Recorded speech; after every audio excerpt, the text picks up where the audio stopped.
i'tikafi hazal masjid sunnatan lillahi ta'ala. Al-Fatihah. A'udzu billahi minasyaitonir rajim. Bismillahirrahmanirrahim. Alhamdulillahi rabbil alamin. Ar-Rahmanir Rahim. Maliki yaumiddin. Iyyaka na'budu wa iyyaka nasta'in. Ihdinas siratal mustaqim. Siratal ladzina an'amta 'alaihim ghairil maghdubi 'alaihim waladdallin. Amin. Alhamdulillahirabbil alamin.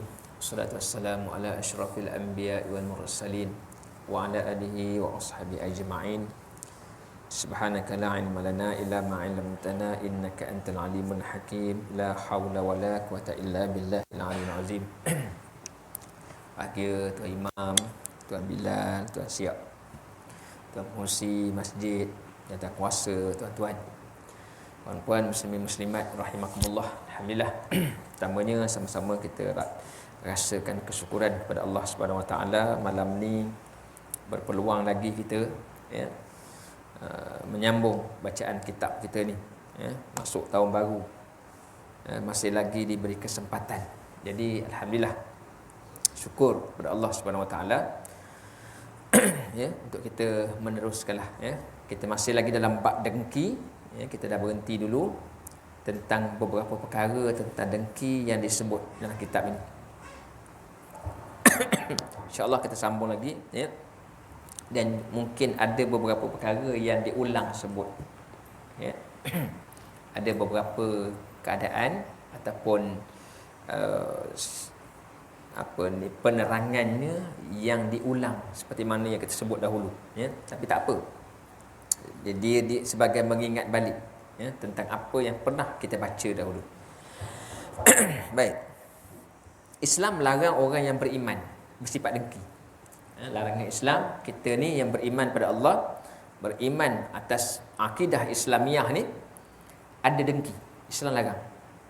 Tak boleh walaupun setitik rasa dengki pada orang.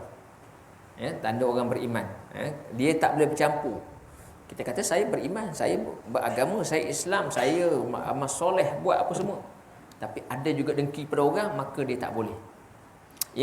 Iman dengan dengki, dia dua benda yang berbeza. Yang satu adalah tuntutan, satu lagi adalah larangan. Benda yang baik dengan tak baik, dia tak boleh bercampur. Itu dia. Jadi sebab itulah disebut orang yang beriman. Islam larang orang beriman ni ada rasa dengki. Dan Allah Subhanahu Wa Taala memerintahkan Rasulnya, yakni Nabi sallallahu alaihi wasallam, supaya sentiasa mohon perlindungan kepada Allah dari kejahatan orang-orang yang dengki. Allah suruh Nabi. Nabi pun berapa ramai yang dengki, musuh-musuh Islam dengki pada Nabi. Orang-orang Yahudi yang berada di Mekah, di Madinah, yang paling ramai di Madinah, sentiasa dengki pada Nabi. Bila Nabi datang ke Madinah, Nabi yang diangkat sebagai ketua negara Madinah, sedangkan Nabi ni orang luar, orang daripada Mekah, baru sampai dilantik sebagai ketua. Ramai dengki, Yahudi dengki, munafik dengki. Sebab apa? Sebab orang luar. Itu. Bukan orang tempatan. Kadang-kadang kita ada rasa menyebut, maka kita dengki, kita tak suka. Bila dengki apa maknanya? Kita tak suka dia pegang, dan kalau boleh dia tak jadi. Kalau boleh dia tak berjaya dapat benda tu. Ini dengki. Jadi Allah minta Nabi pun, Allah minta ajar Nabi supaya sentiasa mohon perlindungan daripada orang yang kalau dia nak buat dengki. Min syarriha sidin iza hasad, kita baca sebelum ni kan. Ya Allah, aku berlindung kepadamu daripada orang yang dengki kalau dia nak buat dengki dia. Lagi sekiranya dia nak melaksanakan dengkinya, kita minta. Jadi ayat itu ajar pada Nabi, dan Nabi sampaikan kepada kita. Dengki ni dia ibarat bara api yang mengganggu ketenteraman dan juga mengganggu ketenangan orang lain. Ni diumpamakan sebagai bara api. Sebab apa? Dia boleh menimbulkan rasa tidak harmoni kepada orang. Bila ada yang dengki, Orang yang inginkan orang lain hilang nikmat, ia adalah penyakit yang berbahaya ni. Kita nak orang yang dapat, kita dengki dia dapat, maka kita kalau boleh dia tak dapat.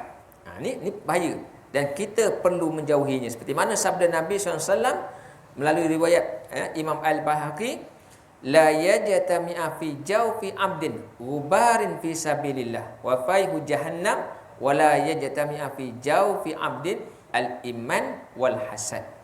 Dalam perut hamba Allah ni, dalam perut kita ni tidak akan berkumpul, Nabi kata, orang yang nak berjuang di jalan Allah dengan gelegaknya ras api neraka. Kalau orang yang nak berjuang pada Allah, maka api neraka akan padam. Tapi kalau orang yang tak nak mengelakkan diri daripada nak berjuang jalan Allah, maka dalam badan kita ni menggelegak api neraka. Jadi benda yang berbeza. Orang yang nak tegakkan Islam, maka neraka jauh daripada dia. Tapi kalau orang yang mengelak daripada menegakkan Islam, maka neraka dekat pada dia. Itu pemahaman yang pertama. Dan kemudian Nabi sebut lagi, dan dalam jiwa hamba Allah ni tak akan berkumpul iman dengan iri hati, seperti kita sebut tadi. Dalam diri kita ni tak akan ada. Kita kata kita rasa beriman, kita buat amal soleh, kita lakukan segala ibadah, tapi masih ada rasa dengki, maka di situ tandanya iman kita belum ada. Kita hanya melaksanakan ibadah tu sekadar rutin saja. Sekadar rutin sebagai kebiasaan. Umpama orang bukan Islam bangun pagi, macam kita bangun pagi solat subuh. Kita umpama orang bukan Islam bangun pagi, dia tak solat subuh, tapi dia bertai chi dulu. Pernah tengok kan? Pagi subuh tu gelap-gelap tu dia dah bertai chi dah. Dengan gaya dia. Bangun juga subuh. Tapi kenapa dia bertai chi? Sebab rutin bagi dia. Kebiasaan. Jadi begitu juga dengan kita. Kita bangun solat subuh, kita tu solat, rokok, sujud semua, tapi dalam hati masih ada rasa dengki, maknanya iman belum ada lagi. Itu kena jaga. Lepas tu kita baca ni sebagai iktibar kepada kita, supaya kita tak ada. Kalau tuan-tuan masih ada rasa kan, buang cepat. Kita dah baca dulu macam mana dengki tu. Kan dengki tu ada 4 cara. Kan kita dah sebut dulu. Ada 4 cara dengki tu. Yang pertama, dengki kalau boleh orang tu tak dapat. Kan? Yang pertama, kita nak juga dia pun kita nak benda tu, tiba-tiba orang lain dapat, maka kita dengki. Kalau boleh dia tak dapat. Itu satu. Yang kedua apa? Yang kedua, kita tak nak pun benda tu, tapi tak suka dia dapat. Tengok-tengok dia dapat benda yang baik, kita tak nak pun benda tu. Itu yang kedua. Yang pertama tadi kita nak, yang kedua kita tak nak. Yang ketiga, kita rasa dengki. Kita nampak orang dapat rasa dengki, tapi kita pendam je dalam hati. Diam je lah. Terasa di hati, kita pendam, lepas tu buang, hilang. Itu yang ketiga. Yang ketiga ni baik. Ini adalah normal kita yang kita kena ajar. Terasa di hati, sebab dengki ni penyakit. Semua orang ada. Terdetik di hati rasa dengki, tapi tak apalah, dia dapat. Redha. Itu yang ketiga. Yang pertama, yang kedua, yang buruk, kena buang. Yang ketiga ni, ini kebiasaan, kena latih. Dan yang keempat, rasa dengki yang lebih baik. Maknanya kalau dengki boleh jadi baik, ialah kita berhajat dengan sesuatu, tiba-tiba orang lain dapat. Kan? Kita nak, tapi orang lain dapat, kawan kita dapat. Maka kita terasa dengki, tapi kita insafkan diri, kita cepat-cepat sedarkan diri, dan kita pun berdoa kepada Ya Allah, berilah keberkatan dengan apa yang dia dapat. Tu yang ketiga, yang keempat, itu yang terbaik kena ajar. Bila rasa dengki, buang dengki itu, tukar dengan doa supaya orang yang dapat kita nak tadi, dia dapat tadi, kita doakan kebaikan untuk dia. Ini kaedah. Jadi itu contohnya. Okey. Jadi sebab tu Nabi sebut, kalau nak kata kita ni beriman, tengok ada tak ada lagi rasa hasad kat diri kita. Kalau tak ada, insya-Allah kita baik. Tapi kalau masih lagi ada, tengok orang tu tak senang hati, tengok orang ni tak senang hati, tengok orang tu kita jealous, tengok orang ni kita jealous, maknanya iman belum ada. Jangan kita kata kita ni dah sempurna. Belum, kena semak balik. Sebab tu dia ada istilah muhasabah. Kena tengok muhasabah diri kita ni. Macam mana keadaan kita ni? Saya dah jaga ni solat di masjid ni tak pernah tinggal 5 waktu, sentiasa ada. Tapi muhasabah tu tengok balik. Ada tak benda-benda yang kita sepatutnya tak ada, kita ada. Ni check balik. Kalau ada, cepat-cepat buang, cepat-cepat perbaiki. Kalau tak ada, alhamdulillah, dan juga pastikan terus dalam keadaan yang baik. Sabda Nabi lagi, iyyakum wal hasad, fa innal hasada ya'kulul hasanat kama ta'kulun nar al-hatab. Ya, hadis riwayat Imam Abu Daud. Ya. Jangan sekali-kali jangan rasa dengki, Nabi kata. Jangan sekali-kali, ni larangan Nabi ni. Nabi bagi amaran kata. Jangan sekali-kali ada rasa dengki, Nabi kata. Ya. Iyyakum wal hasad. Lindung. Ya, minta penjauh, minta perlindungan kamu. Kamu minta perlindungan daripada perasaan hasad. Ya, jauhkan daripada rasa hasad. Kenapa tak boleh hasad? Kerana Nabi kata perasaan hasad ni, bila ada hasad dengki dalam diri kita ni, hasad itu dia akan memakan. Yakulul hasanat. Dia akan makan amalan-amalan baik kita. Selagi kita ada rasa hasad, hasad tu tak hilang, berapa lama tak hilang, hasad tadi dia makan amalan-amalan baik kita. Kita buat perkara baik, kita buat amal soleh apa semua, hasad tadi dia makan. Dia rosakkan perbuatan baik. Kama yakulun nar al-hatab. Seumpama api makan daun kering. Macam mana api makan daun kering? Ya, sedap dia makan, laju je. Bunyi pun sedapnya, geruk bunyinya kan. Umpama macam itulah. Jadi umpama Nabi kata ada perasaan hasad dengan amalan baik yang kita tengah buat sekarang ni, dia akan makan. Habis ruginya. Kita rasa kita banyak buat baik. Bila kita muhasabah, hari ni banyak saya buat, saya sedekah kat sana, saya bagi sumbangan ni. Ada orang minta tolong, saya tolong. Saya tak bagi duit, saya bagi sumbangan tenaga. Ya? Saya bagi nasihat orang tu, bagi nasihat orang ni. Ni amalan baik. Suruhan Nabi. Ya? Tapi kita tak sedar, dalam hati kita masih ada lagi dengki kat kawan kita ni. Tak hilang-hilang lagi. Selagi mana dengki tu masih ada, dia sedang membakar amalan-amalan baik. Buruk. Ya? Sebab tu, ya, kena jaga. Ya? Maknanya seandainya dulu-dulu ada, itu tak apa. Itu dah lepas. Sekarang ni akan datang, cepat baiki. Kalau timbul saja rasa, maka cepatlah buang. Ya? Orang yang tak suka melihat orang lain memperoleh kesenangan, selalu nak ingin, dia memang menginginkan supaya orang yang mendapat nikmat tadi sengsara dan kehilangan segala-galanya. Ini orang dengki. Ya? Kalau dia dah tak nak orang, dia tak suka tengok orang dapat benda yang membahagiakan, dan dia kalau boleh orang tu tak dapat. Orang seperti itu, fikiran perasaannya tak akan tenteram. Hidupnya akan berada dalam kegelapan. Dan juga mereka juga ingin menikmati kesenangan dunia semata-mata.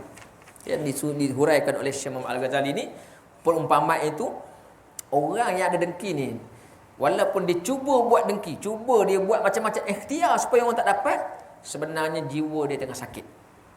Ya? Bila dia berjaya gagalkan orang yang dapat kebaikan tadi, akhirnya orang tak dapat kebaikan, dia akan senang hati rasa. Tapi senang hati itu sekejap je. Ya? Tapi menderita je lama, jiwa akan menderita. Kalau kita dengki kat orang, lepas tu kita tengok orang tu kalah, tewas ke apa, kita akan rasa seronok, gembira. Wah, rasa seronok tu saya, dia akhirnya gagal juga dapat. Seronok tu sekejap. Sekejap dia seronok tu. Tapi selepas itu jiwa kita ni akan datang penyakit. Kita akan rasa tak senang hati, kita akan rasa sentiasa akan rasa resah dan sebagainya. Ya? Sebab apa? Sebab dalam hati kita ni ada penyakit. Penyakit hati. Ya? Penyakit hati ni dia tak nampak. Ya, itulah jadi asyik stres, ya. Asyik rasa kusut aja, asyik semua benda rasa macam tak kena aja. Ya? Duduk di rumah tak sedap, tak senang, ya? Rasa rimas. Duduk masjid pun rasa rimas, nak bangun cepat je. Kan? Sebab apa? Sebab hati kita sedang sakit. Maka kena ubat. Cara ubat apa? Buang penyakit tu. Kita nak ubat, kena buang penyakit tu dulu baru boleh ubat. Kalau penyakit tu tak dibuang, macam mana nak ubat? Ya? Kalau penyakit tu adalah perasaan iri kat orang, dengki kat orang, buang dengki tu dulu baru kita ubat. Kita ubat dengan amal soleh dan sebagainya. Ya? Seperti mana firman Allah Subhanahu Wa Taala dalam surah Yunus ayat 57 dan juga 58. A'udzubillahi minasyaitonirrajim. Ya ayyuhan nas qad ja'atkum mau'izatun mir rabbikum wa shifaa'un lima fis sudur wa hudan wa rahmah lil mu'minin. Qul bi fadlillahi wa bi rahmatihi fa bidzalika falyafrahu huwa khairum mimma yajma'un. Wahai umat manusia, sesungguhnya telah datang kepada kamu Al-Quran, ya, mau'izah, ya, yang menjadi nasihat, mau'izah yang menjadi peringatan ataupun nasihat daripada Tuhan kamu. Dan juga Al-Quran itu menjadi syifa lima fis sudur, menjadi penawar bagi penyakit-penyakit hati, fis sudur, dalam hati, penyakit-penyakit batin kita kata, yang ada dalam fis sudur, dalam dada tadi. Wahudan, dan Al-Quran itu juga menjadi hidayah petunjuk, warahmah, dan juga rahmat lil mu'minin, kepada semua orang-orang yang beriman. Ini peranan Al-Quran. Allah pesan pada Nabi. Yang pertama, Al-Quran itu adalah menjadi pengajaran. Kita baca, kita faham Al-Quran, dia adalah pengajaran. Dan Al-Quran itu adalah penyembuh, syifa. Al-Quran ini adalah penyembuh. Penyembuh apa? Penyakit hati. Penyakit hati, penyakit lahiriah, ya, jasmani, ya, badan, dia boleh sembuh. Ya. Al-Quran ini peranan dia antaranya adalah penyembuh, syifa. Sebab tu bila dibaca ayat-ayat syifa, ru'yah kita panggil, ayat-ayat ru'yah dalam Al-Quran, dia boleh membaiki. Ya. Maknanya ada benda-benda yang kita boleh perbaiki. Dulu kan, saya ingat lagi, kalau kat Batu Empat tu ada Dr. Azhar. Kan sekarang ni dah jadi doktor apa? Tukar kan. Dr. Azhar ni dulu, arwah ni dulu. Kalau kita ngubat kita pergi klinik dia, saya antara pelanggan tetap dulu. Kalau pergi klinik dia, dia doktor perubatan, ya, untuk perubatan ni bukannya doktor perubatan Islam, tak, dia memang doktor perubatan moden ni. Dia ngubat kita demam tu, dia baca. Ada doa-doa dia baca. Ya, dia baca. Adalah doa. Masa tu saya zaman muda-muda kan, tak berapa cam lah apa ayat dia, tapi rasa seronok. Kita rasa seronoknya dengan dia. Tapi tak panjang umur dia kan. Meninggal dia masa dia buat kenduri dekat apa? Dekat pantai Cahaya kan, tumbang dia kat situ. Kahwin dengan anak kan. Tapi lepas tu sembuh balik, tapi dia kena apa? Dia kena stroke kan. Lepas kemudian itulah. Tapi cara dia tu. Sebab apa? Di samping dia buat perubatan moden, dia kaitkan dengan ayat-ayat Al-Quran. Sebab ayat Quran ni syifa, penyembuh. Ya, ayat Quran ni penyembuh. Kena yakin, kena percaya. Ya, banyak kisah. Kalau kita baca dalam sirah Nabi, ya, banyak kisah. Antaranya Nabi, ya, kisah Nabi mengubat anak seorang ketua kabilah. Ketika Nabi sedang musafir, ya, dengan kafilah, ya, singgah di satu kawasan Oasis, ya, satu kawasan yang ada kabilah tu. Malam tu ketika Nabi berkemah, datang tengah malam, datang wakil daripada kabilah tu, datang jumpa, kata minta tolong anak kepada kabilah, ketua kabilah ni disengat kala jengking. Kala jengking padang pasir tak macam kita warna hitam, dia warna coklat tu, warna apa? Coklat dia kecil sikit, tapi bisa dia lebih hebat. Ya. Maka Nabi hantar seorang sahabat pergi. Nabi ajar. Sahabat tu baca apa? Baca Fatihah saja. Ya, dalam kaedah rawatan kita ada kisah-kisah. Ya. Sahabat tu pergi, letakkan tangannya di tempat yang sakit dan dibacakan Fatihah. Ya, dengan keyakinan dan juga dengan pengharapan sungguh-sungguh minta Allah sembuhkan. Insya-Allah. Alhamdulillah, akhirnya baik. Fatihah aja. Ya. Buatlah sendiri kan. Jadi itu dia. Memang Al-Quran ni Allah kata dia sebagai penyembuh. Apa sakit kita, dia sebagai penyembuh. Tapi dengan kita lah, usahalah. Di samping tidak meninggalkan ikhtiar. Jangan tinggalkan ikhtiar perubatan. Berubatlah dengan apa cara yang baik. Ya, perubatan moden adalah perubatan yang baik. Ya, jangan kata perubatan moden itu tak baik. Dia adalah perubatan yang telah dibuat kajian. Ya, jadi kena ikut. Ya. Baik. serta bawa rahmat dan bagi orang yang beriman. Kemudian Allah kata katakanlah wahai Muhammad, kedatangan Al-Quran itu adalah semata-mata dengan limpah kurnia Allah dan kasih sayang Allah. Maka dengan isi kandungan Al-Quran itu, hendaklah mereka bersukacita. Hendaklah mereka ni rasa seronok dengan isi Al-Quran ini, Allah kata. Kerana ia lebih baik daripada apa yang mereka himpunkan dari segala benda dan perkara. Ya? Ni, Al-Quran yang Allah turunkan kepada Nabi SAW, dia adalah satu benda yang sangat besar. Hadiah Allah kepada umat Nabi Muhammad. Ya? Banding beza dengan kitab-kitab lain, ya, kitab yang 3 lagi, walaupun dia adalah kitab Allah, tapi kehebatan Al-Quran ini adalah lebih dimuliakan. Ya, sebab itu kita tengok Al-Quran ini sampai sekarang, itulah apa yang Allah turun kepada Nabi sampai sekarang, itulah kalimah-kalimah ni, huruf-huruf ni tidak berubah walaupun satu. Kalau ada orang cuba ubah, maka manusia ataupun umat Islam akan perasan. Ya, umat Islam akan perasan. Sebab apa? Sebab Allah pelihara. Ya, Allah jagakan Al-Quran ni untuk kita sebagai hadiah.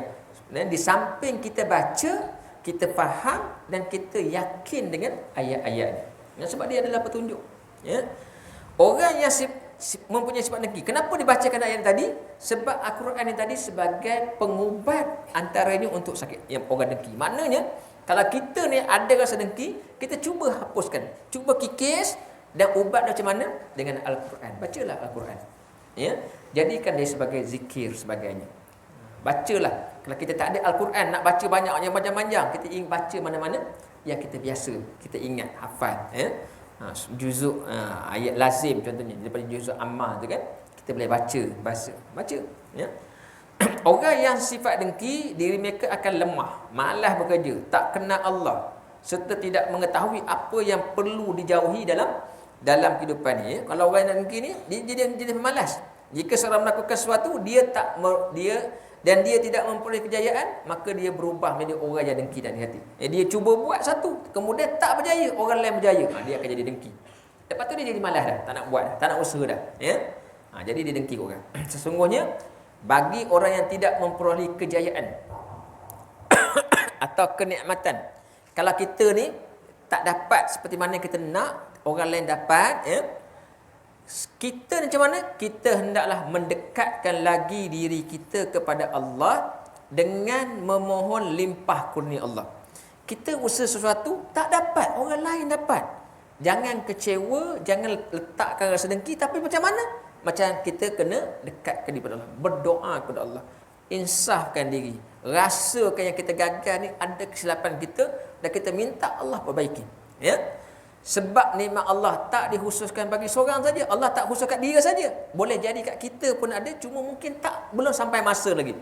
Seseorang mesti berusaha untuk memperoleh kehidupan yang lebih baik.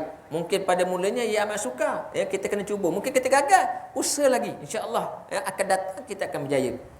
Sikap seperti inilah lebih mulia daripada dengki dan iri hati terhadap orang lain. Seperti mana kisah Nabi Sulaiman, dan Nabi Sulaiman berdoa kepada Allah dalam surah Sad, ya. Dalam surah Sad ayat 35. Sebelum ayat tu, ya, Allah cerita keadaan Nabi Sulaiman. Ya. Allah cerita keadaan Nabi Sulaiman. Nabi Sulaiman ni pernah diuji oleh Allah dengan badan dia jadi lemah. Badan jadi lemah. Ya, dalam ayat 34 cerita Nabi Sulaiman dia terjelepok atas kursi singgah sana dia, tak boleh bergerak. Lemah badan dia. Allah tarik rasa kekuasaan tu. Dia ni nabi yang hebat. Nabi Sulaiman kan, nabi yang hebat, gagah. Ya, semua benda di bawah takluk dia.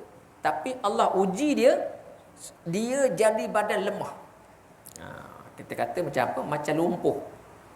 Tapi tak tahu macam mana lemah tu dalam Al-Quran, dalam kitab tafsir. Ahli tafsir pun tak berani nak terjemahkan, nak ceritakan macam mana lemah.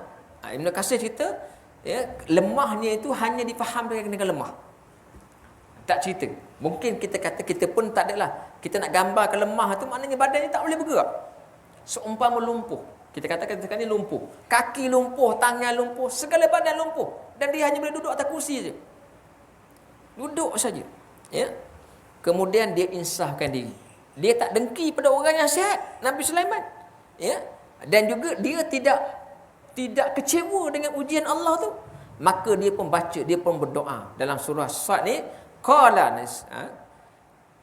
kata Nabi Sulaiman, dia berdoa, Rabbighfirli wa habli mulkan la yanbaghi li ahadin min ba'di innaka antal wahhab. Katanya, ya Allah, wahai Tuhanku, Rabbi ighfirli, ampunkanlah aku, maafkanlah aku. Bila dia kena macam tu, Nabi Sulaiman dia minta apa? Minta ampun. Ya Allah, ampunkanlah aku sekarang. Ya, mungkin ada kesilapan-kesilapan kita, Allah uji. Kita nak sesuatu tak berjaya.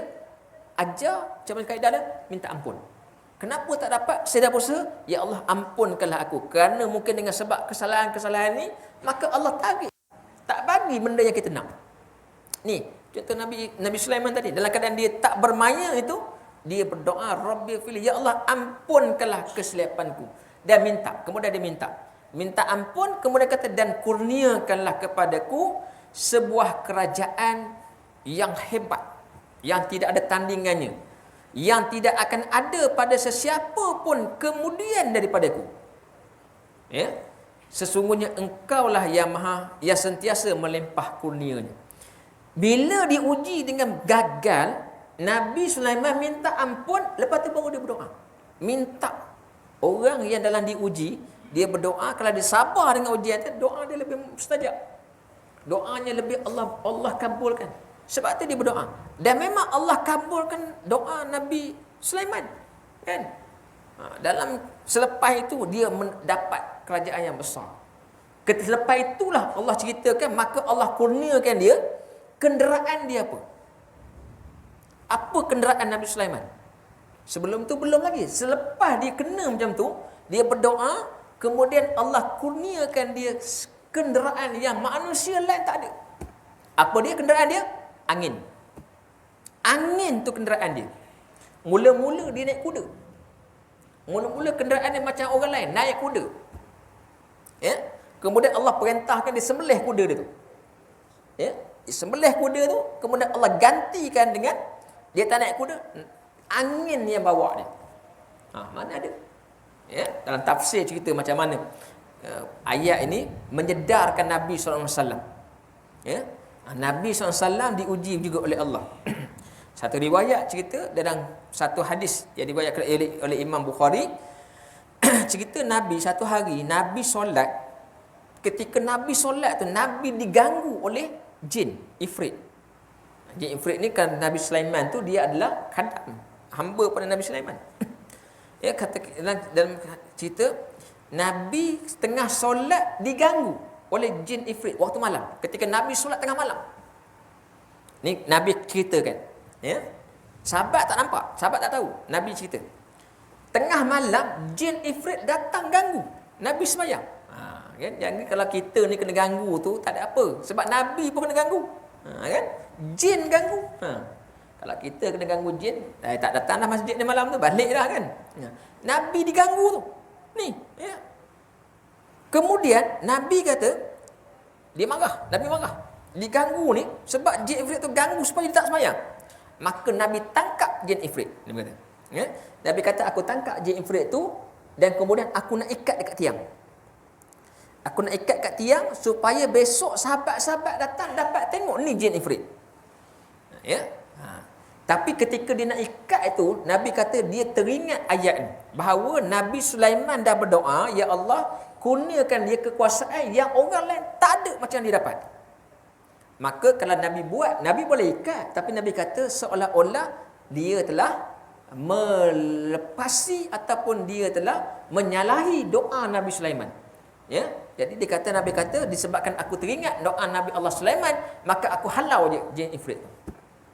Ya, dalam tafsir Ibn Katsir cerita kisah tu. Ya, berdasarkan hadis yang dibawa oleh Imam Bukhari dalam kitab sahih dia. Ya, itu dia. Ni, ya, bagaimana kita ambil iktibar tadi apa? Bahawa bila kita nak dapat sesuatu tak berjaya, kita dah usaha sungguh-sungguh dah. Kita dah buat macam-macam, kita dah memang rasa confident dapat. tiba-tiba tak dapat, maka yang pertama insafkan diri, minta ampun. Rasakan bahawa ini mungkin kesilapan kat kita. Ya Allah, ampunilah. Kesalahan-kesalahan yang aku buat, mungkin ada kesalahan yang menyebabkan murkanya Allah, maka Allah tak makbulkan hasrat tadi. Kemudian baru berdoa, ya Allah bagi, minta yang lebih hebat. Doa untuk dapat yang lebih hebat lagi. Kalau tadi nak lulus, nak dapatkan projek 10,000, kali ini doa dapat 100,000. Contoh, kan? Maknanya kita doa yang lebih baik. Sebab umpama Nabi Allah Sulaiman, asalnya tadi Allah uji dengan kesihatan yang sangat merosot, kemudian dia berdoa, minta Allah bukan setakat pulihkan kesihatan dia, tapi bagi dia kekuasaan yang lebih hebat. Dan Allah kabulkan, ya. Orang yang beriman selalu berdoa, Rabbana hablana min azwajina wa zurriyyatina qurrata a'yun waj'alna lil muttaqina imama. Ini kita biasa baca doa. Doa kita baca doa untuk anak, untuk isteri, kan? Kita baca doa untuk mak ayah, Rabbighfirli wa liwalidayya. Itu, ya Allah ampunkan diriku dan ampunkanlah kedua ibu bapaku. Ya. Dan juga kita ada doa untuk kita, Rabbana atina fid dunya hasanah. Ya Allah, kurniakanlah kepadaku kebaikan di dunia ini dan juga kebaikan di akhirat. Contoh. Tapi kita juga ada doa untuk isteri, untuk pasangan kita, suami dan juga anak-anak. Rabbana hablana min azwajina wa zurriyyatina qurrata a'yun. Ya, apa dia? Wahai Tuhan kami, berilah kepada kami pasangan. Ya, kalau suami, seorang lelaki, berilah kami beroleh isteri, ya. Kalau isteri, dia doa itu kepada suami. Berilah kepadaku suami, ya. Dan juga zuriyah, anak-anak, zuriat keturunan, anak, cucu sebagainya, ya, yang menyukakan hati kami, menyenangkan hati kita. Kan? Isteri kita tengok isteri kita menyenangkan hati kita. Isteri tengok suami dia rasa tenang, rasa seronok, rasa bahagia. Ya? Dia tak adalah tengok masa muka je kan. Pandang suami, pandang isteri, tak ada dah orang lain ni dah boleh pandang kan. Tak rasa apa? Dah rasa bosan tak? Isteri, suami dengan isteri dia pandang tak boleh rasa bosan. Isteri pandang suami tak boleh rasa bosan. Kalau rasa bosan, maknanya kita menyalahi doa. Ya, kita menyalahi doa yang kita baca. Kita baca, ya Allah kurniakanlah aku pasangan yang menyukakan hati aku. Tiba-tiba kita pandang isteri kita, rasa tak ngap. Rasa tak sedap pandang, tak nak pandang dah. Maknanya doa kita tadi salah. Ya, kepatutnya kita pandang pasangan kita akan sentiasa rasa seronok. Ya, tuan-tuan dah berapa lama tak tenung wajah isteri? Dah berapa lama tidur ataupun duduk pandang isteri? Kan? Sampai saya kata, alah abang ni janganlah pandang saya, pandang orang lain pula, pandang tak lain kan? Pernah tak? Dah berapa lama tak pandang? Kalau dulu baru kahwin boleh pandang tenung lama-lama, kenapa sekarang tak nak tenung? Ya? Dah tua kan? Memanglah dah tua. Dah tua lah kena pandang. Ya? Tu. Sebab kita doa macam tu, ya Allah bagilah aku pasangan sama ada suami atau isteri yang menyenangkan hati, menyeronokkan, suka kita tengok dia. Ya? Anak isteri juga, anak-anak keturunan kita juga yang menyenangkan kita. Tak adalah bila anak ni sebut anak risau je kita, ya. Kalau dapat panggilan tu risau je, boleh je panggil kan. Kadang-kadang bukanlah kata kita kalau kena macam tu, tak rasa seronok, kan? Rasa macam-macam. Tapi kita nak anak-anak kita ni semuanya menyenangkan hati kita. Bukan maknanya menyenang tu dia berjaya, dia jadi doktor ke jadi engineer tu, ya. Itu satu nikmat. Tapi yang kita nak menyenangkan ni, maknanya dia membahagiakan kita. Ya, dia bahagia. Dia tak adalah hebat mana kerja dia, tapi kita tak rasa susah hati. Kita rasa dia ni kalau kita tak ada masalah. Ya. Kalau kita tak ada besok, kita meninggal dunia, dialah yang akan membantu kita. Sebab dia ada ibadah yang dia buat, dia ada doa yang dia buat, kan menyenangkan hati kita. Ya. Tu dia. Dan jadikanlah kami, ya. Kita baca tadi apa doa tadi? Waja'alna lil muttaqina imama. Dan jadikanlah kami ni imam. Tuan-tuan ni kita minta, ya Allah jadikanlah kami ini imam ataupun ketua ataupun tokoh dalam keluarga kita ni, yang diikuti sebab takwa kita. Ada orang dia nak anak dia jadi orang anak yang soleh, tapi mak dengan ayah tak berapa soleh. Macam mana? Kan? Harap je anak dia soleh, tapi ayah pun sembahyang pun lihat. Kan? Sembahyang banyak tinggal. Tapi nak anak soleh, tak boleh. Sebab tu kita minta ya Allah, bukan sekadar isteri dan anak kita itu menyenangkan hati kita, membahagiakan kita. Kita nak ya Allah jadikan kita ni imam ikutan pada anak isteri ni takwa, yang bertakwa. Ikut kita sebab takwa. Ya, bukan ikut kita sebab kerjaya. Saya seorang guru, saya nak anak saya ikut saya jadi cikgu. Jadi anak 7-8 orang semua jadi cikgu. Berjaya tu, kalau tu tak adalah kita nak apa, mungkin rezeki dia lah kan. Tapi sini nak kita, Allah ajar kita doa, kita berdoa ni, kita berdoa ya Allah bagi aku ni jadi ketua keluarga dan anak isteri ikut aku sebab takwa. Barulah keluarga kita akan jadi baik. Tapi kita pun hantu juga, kacang hantu juga kan. Orang kampung kalau ada kita risau je kan, macam mana nak anak baik. Jadi itulah dia sebagai iktibar pada kita. Mana masuk isyak lah, kita akan berhentilah. Sikit lagi kita ambil sikit lagi. Keinginan untuk memperoleh kurnia Allah dengan disertai usaha untuk mencapainya bukanlah sikap membenci ke orang lain yang mendapat nikmat pada Allah. Kita nak sesuatu, kita nak benda yang kita nak ni, bukan dengan cara kita nak orang lain tak dapat. Dekat sini, dekat Sungai Menyala ni, kerajaan buka tanah lot untuk orang kampung sawah Sunggala. Contohlah kan, tanah lot, satu lot 7,000 kaki persegi. Lot rumah lah tu. Kita nak minta, kita usaha isi borang, kita mendapat kan. Masa yang sama kita minta, ya Allah bagilah saya berjaya dapat. Dan dalam masa yang sama, jangan pula kita minta, ya Allah, nak kita dapat, orang lain tak dapat tak apa. Kita dapat nak, tapi orang lain tak dapat tak apa. Tak boleh. Mungkin berjaya kita buat dengan pelbagai cara, pelbagai trik kan, macam itu bayar ni, akhir kita dapat, orang lain tak dapat, kita rasa seronok. Tak boleh. Islam dia tak ajar begitu. Islam ajar kita ni persaudaraan. Persaudaraan ni maknanya kalau kita nak benda tu dapat, kita juga doakan orang lain dapat. Itu dia. Dengar cerita jadi projek dekat Temikai tu. Jadi satu kampung dia dah. Memorial Park. Memorial Park.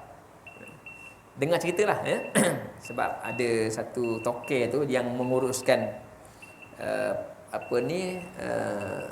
menerangkan kawasan tu, yang sawit tu kan. Sawit tu. Sebab kebetulan tanah saya bawah tu, dekat dengan Sungai Menyala bawah tu, belakang tanah saya tu Temikai.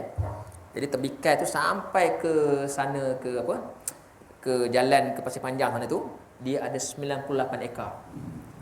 Nak dimulakan projek. Sebab dulu projek tu kerajaan negeri call saya. Sebab kita owner yang tanah situ, ada wakil kerajaan negeri call, tanya macam mana kalau di situ dibuat projek Memorial Park. Wah, melenting lah saya. Takkan saya nak berdiri dengan jirat Cina kan. Aduh, dia kata. Itu 2 tahun lepas. Dia punya call tu dah lama dah. 2 tahun lepas. Tengok. Baru ni, tanah tu nak diterangkan. Sudahlah dah. Kacau kan. Takkan kita nak buat rumah sebelah dengan jirat Cina kan.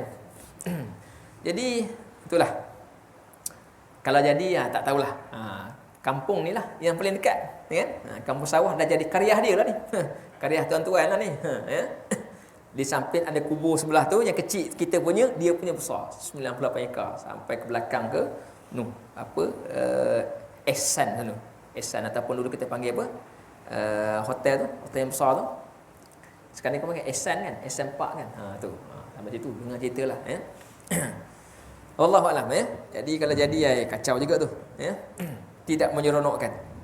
Okey tuan-tuan, kita berhenti dululah mana tadi kita tengok tadi yang akhir tadi, kalau kita nakkan sesuatu dalam masa yang sama, jangan kita nak orang lain tak dapat. Kita nak saudara-saudara kita juga sama dapat. Ya, kita berjaya, mereka berjaya. Ya, kita gagal, jangan pula kita nak dia gagal. Untung sama untung, rugi sama rugi, tak jadi. Ya, orang Muslim dia sentiasa kan mendoakan kebahagiaan saudara dia. Kita tak dapat, kita dapat, dia dapat. Kita tak dapat, ya Allah, dia bagilah dia dapat. Macam tu. Ya, okey. Ni sebagai rasa. Kalau tidak, hasad tu ada. Ya, kita dapat, dia dapat, sama dapat. Kalau kita tak dapat, dia pun mesti tak dapat. Tak boleh. Itu dah ada hasad. Ya, masih ada perasaan hasad. Wallahu a'lam. Berhenti sini dulu. Terima kasih banyak. Mohon maaf salah silap. Ya, mungkin salah silap daripada penerangan hari ini. Ya, mungkin ada kata-kata yang mungkin tersilap, tersalah. Ya. Kadang-kadang kita tak tahu. Mungkin kita cakap tu sekadar contoh, kadar gurauan, tapi mungkin terkesan pada seseorang. Jadi kalau ada, minta maaf. Ya, sebab kita tak tahu situasi yang sebenarnya. Ya. Wallahu a'lam. Mudah-mudahan Allah berikan kebaikan dan juga manfaat atas apa yang kita baca ini untuk tuan-tuan dan juga untuk saya juga. A'udzubillahi minasyaitonirrajim. Bismillahirrahmanirrahim. Alhamdulillahirabbil alamin. Wassalatu wassalamu ala asyrafil anbiya'i wal mursalin wa ala alihi wa ashabihi ajma'in. Ya mu'allima Ibrahim al-hikmata 'allimna, ya mufahhima Sulaiman fahimna. Fafahamnaha Sulaiman wa kunna ataina hukman wa ilma. Wa saharna ma'a Dawud dan jibala yusabihna wa tayra wa kunna fa'ilin. Ya rabb Sulaiman wa ya rabb Ibrahim wa ya rabb Musa wa Isa wa ya rabb Muhammadin sallallahu alaihi wasallam. Akhrijna min zulumatil jahli wan nisyan bi rahmatika ya arhamar rahim. Allahumma zidna ilma warzuqna fahma bi rahmatika ya arhamar rahim. Allahumma rzuqna fahman nabiyyin wa hifzan mursalin bi rahmatika ya arhamar rahimin. Walhamdulillahi rabbil alamin. Subhanakallahumma wa bihamdika asyhadu an la ilaha illa anta astaghfiruka wa atubu ilaik.